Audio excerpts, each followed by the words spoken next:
So నేను మామూలుగా ఇటలీలో కెఫెటేరియాలో పార్ట్ టైమ్‌గా వర్క్ చేస్తాననమాట. సో ఇక్కడ నాకు రోజుకి వీకెండ్‌లో 4 గంటల పని అనమాట.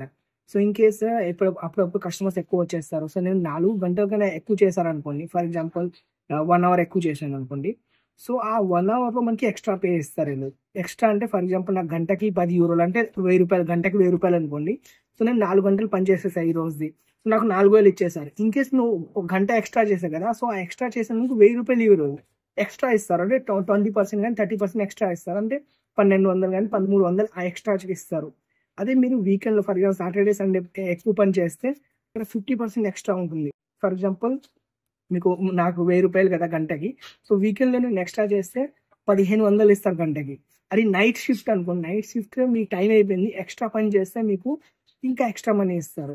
నేను ఇండియాలో కూడా పార్ట్ టైమ్ వర్క్ చేశా రెస్టారెంట్‌లో. అక్కడేంటంటే నాకు జనరల్‌గా 6 గంటలు నేను డైలీ వర్క్ చేయాల్సింది. కానీ అక్కడేంటంటే క్లోజింగ్ వర్క్ చేయాల్సిందే. ఫర్ ఎగ్జాంపుల్ అది డ్యూటీ అనేది 11కి అయిపోయిందనుకోండి. కానీ క్లోజింగ్ 2 వరకు అప్పుడప్పుడు ఉండేది. సో ఆ ఎక్స్‌ట్రా వర్క్ నేను చేసినప్పుడు నాకు ఎక్స్‌ట్రా పే వచ్చేది కాదు అక్కడ. ఎందుకంటే క్లోజింగ్ వరకు 2కి క్లోజ్ అయితే 2 వరకు మనం పని చేయాల్సిందే. ఎక్స్‌ట్రా చేసినా డబ్బులేమి ఉండదు. కానీ ఇక్కడ టోటల్లీ అపోజిట్ అనమాట. మీరిక్కడ ఎక్స్‌ట్రా పని చేస్తే మీకు ఎక్స్‌ట్రా డబ్బులిస్తారనమాట.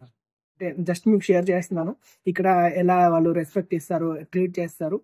సో అది అనమాట. సో టోటల్‌గా మీకు చెప్పాననమాట. సో మళ్ళీ నెక్స్ట్ వీడియోలో కలుద్దాం. రాధే రాధే.